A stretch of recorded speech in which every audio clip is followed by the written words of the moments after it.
right, gang. Wanted to just do some, I guess, Q&A, some common questions that we get regarding CrossFit, coaching, training, affiliate stuff. So we have some questions. We'll answer them for you guys, and hopefully we can find some value. So let's start with the first question, James. What do we do with athletes that want to get stronger? And the concept that CrossFit alone is not enough to actually get you stronger. I think a couple things can really help with the strength question. I think one of the most important things to do is just ask them what their goals are. Because if I bump into somebody who says, well, I want to add 20 pounds to my back squat and my deadlift and my squat snatch, well, then the answer for them is you're going to need to lift more and find time to do that. And if we can facilitate that for you, then we'll do it. But most of the time, people just say things like, I want to add a little bit more weight to the barbells in the workout. One of the ways I've done this recently at my own affiliate at CrossFit One Nation is take a really simple progressive approach and said, hey, if you're always scaling 135 pounds to, let's say, 85 pounds, let's try and use 90 pounds on a barbell 5 times in a month. We'll write that on the whiteboard. They'll have 5 slashes. Every time they use 90 pounds, we'll tick off one of those marks. And that has been a way where people kind of get to see themselves grow pretty steadily. And by the end of it, it's really obvious for them that they have gotten stronger because the data is there. So those are 2 things I really like to use. And I think that there's a key takeaway to that approach, in my opinion, and it's coaches need to coach and actually invest in their athletes. So the age-old question that we get at seminars that we've done, on our hand plan programming that we offer, sometimes day in and day out at our affiliate is, well, what about a strength program? What about strength and Metcon? And will that get you stronger? Well, the short answer is probably. You follow a strength program, you'll get stronger. It does go back to what are your goals. I would argue most people's goals are just general fitness, and they just want to live a healthier, happier life, and strength is one of many types of things they want to get better at. If that's the case, leveraging this type of approach it's ideal, but it also highlights the fact that we as coaches need to spend more time understanding our athletes' needs, talking to them, and understanding that if they say they want something, the answer might not be as simple as, all right, well, then we need to actually lift more. But as opposed to tweaking a workout to maybe lowering the reps and upping the barbell a couple times a month, that's targeting. So I think that what I've seen at Reebok CrossFit One, which is where I've coached for, 9 years now, we've never done strength and Metcon, but we've seen athletes across those nine years get stronger. And they're just doing CrossFit. Now, are they setting world records? No, but they're in their 40s and 50s, and they're setting PRs, and they're not getting injured, and they're still getting fitter, and they've done the open since its inception, and they take off month of vacation when they're traveling for work. They're just normal people, so which most of our affiliates are made of. So I think with that piece, for us, it's something that we're passionate about and why we program and things like that is because you need to arm yourself as a coach or your coaches with the tools to do that. And if all you're doing is saying, hey, go lift and then go do a Metcon, it's arguably the cheap and easy way out to actually not coach and be invested, right? And be mindful of that. You need to know your people. Yeah, you gotta have a conversation. You have to get the checks on the whiteboard. You have to check in on them. You have to see where they're at. You actually have to do your job. And that's hard to do when you have 200 members, and I get it. There's our challenges and not overlooking that, but strength and Metcon is not always the answer if you want to get stronger. It's the easy one if you want to please everybody, but I would argue that's not the case because at my gym, at our gyms, we don't do that, and we don't lose members because of that. We don't have people that are complaining, so what gives?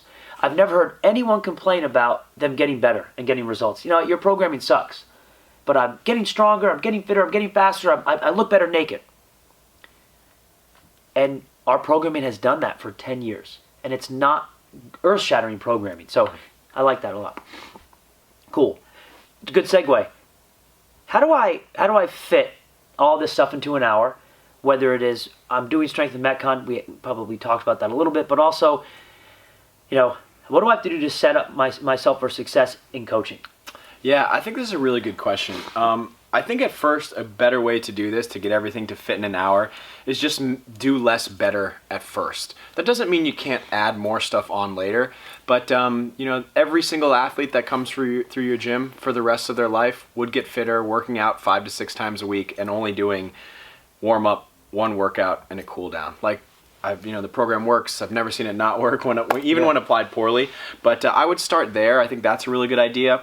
And I would find at least one component of your class to write down into a class plan. For me, the more I've coached and the longer I've done this, I've done less class planning on the workout, cool down side, but the warm-up is something where I always need to put in a little extra effort. And the longer I've done that, it's helped me realize, okay, here are some of the other areas of class I might be able to fit something in, whether it's a fun little after bash, or if I want to do some sort of special stretching or something like that. I would first just start doing the basics really well. Do less better.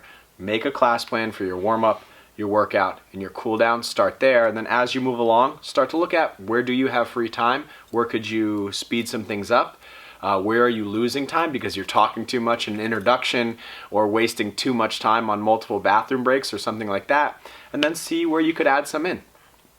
Yeah, I think the takeaway is being a little bit, hey, plan, right? Make sure you have a plan. Make sure that there's some purpose to what you're doing, but also doing less better. If you are doing 2 parts in a class, I mean, gosh, I know all the time that we have, in our programming, we have a finisher, for example, right? We call it the ham session, whatever it is.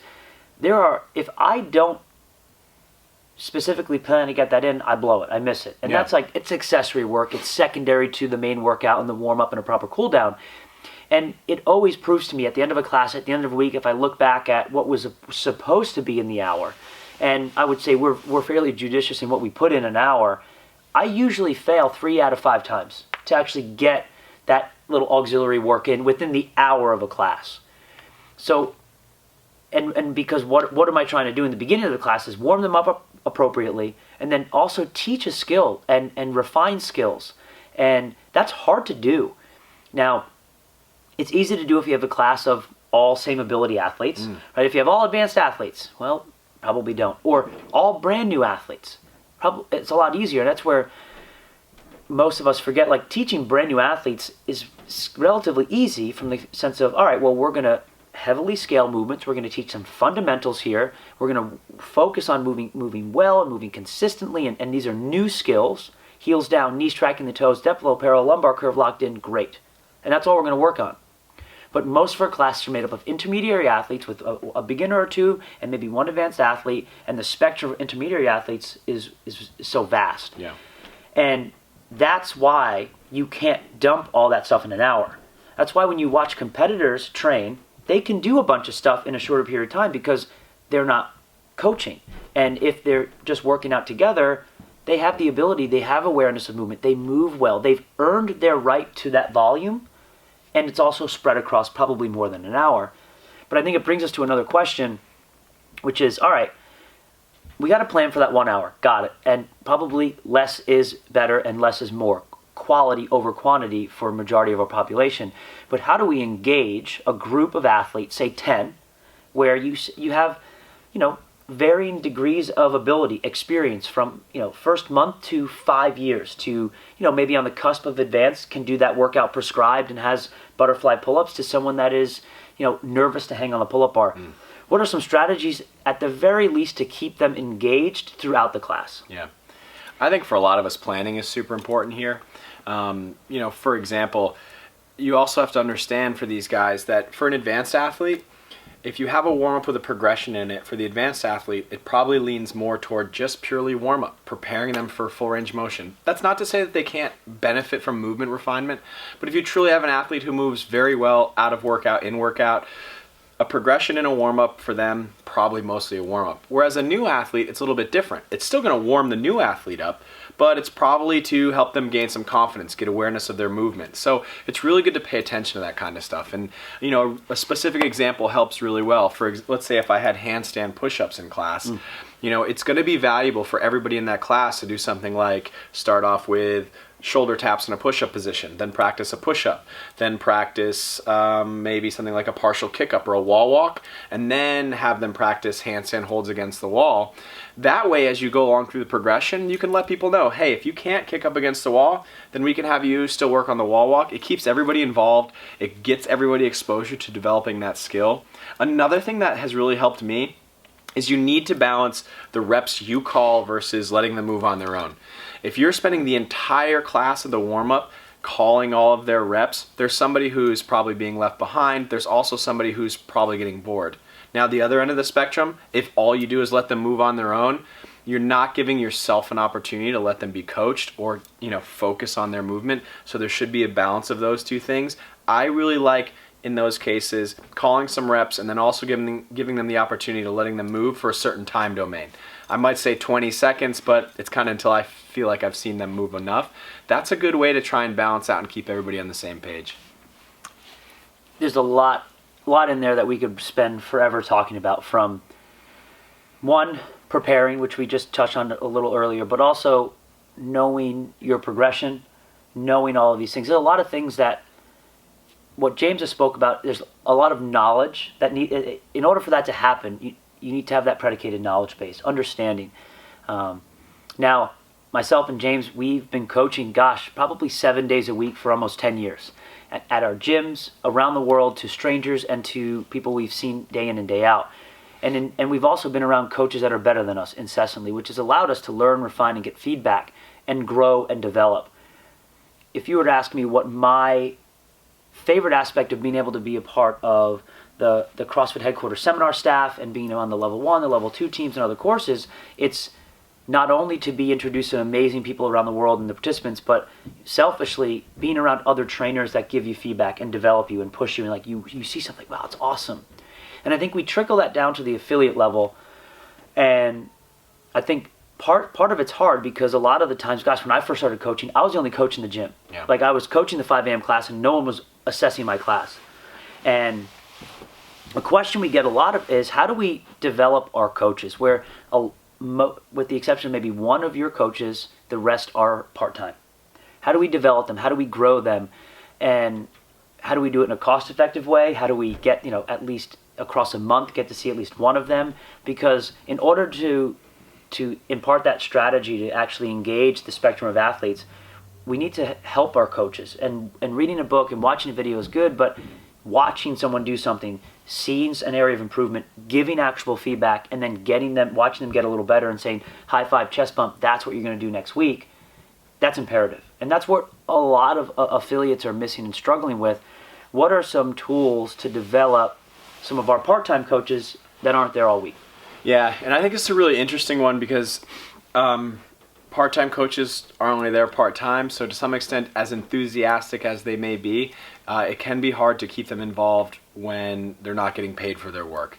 Now, granted, you probably want to put more effort into those people who, regardless of whether they're getting paid or not, they show up and make themselves indispensable. But that being said, a little bit of coaching development goes a long way, I think. We've tried everything from, 1 hour a month to 1 hour a week.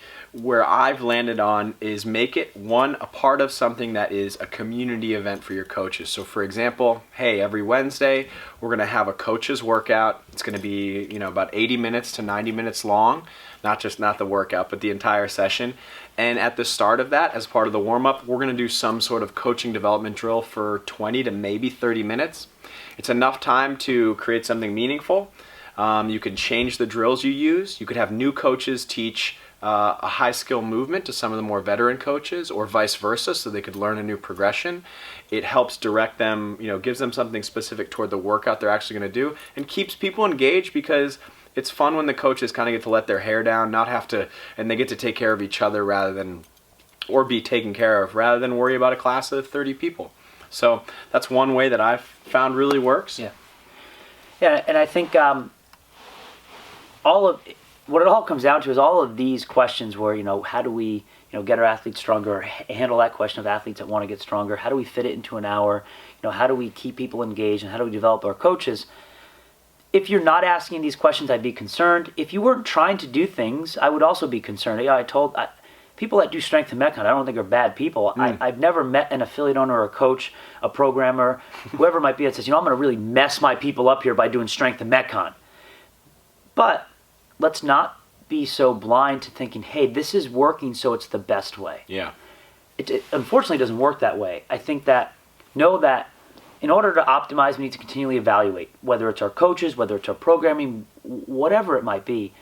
But also with the understanding that when people walk in the gym, it's really simple. We don't need to reinvent the wheel when it comes to a programming perspective.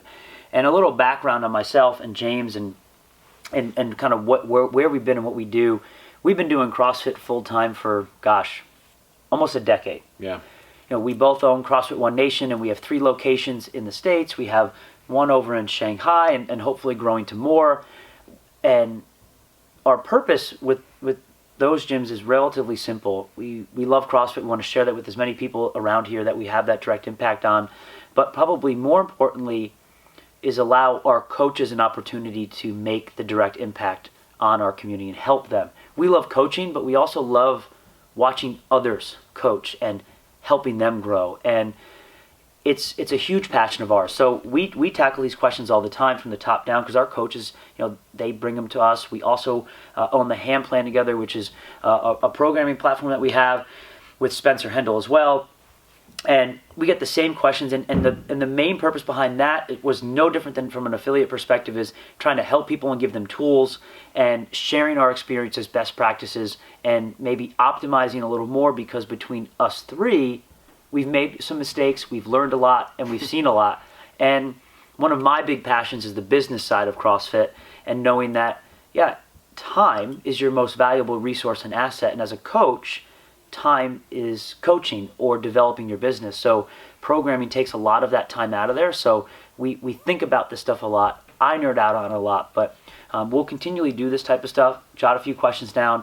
Hopefully we didn't bore you, but if you have questions, drop them in the comments. Let us know, and we'll keep cranking this stuff out. But hopefully you can add some value, and we'll keep doing this stuff. Heck yeah.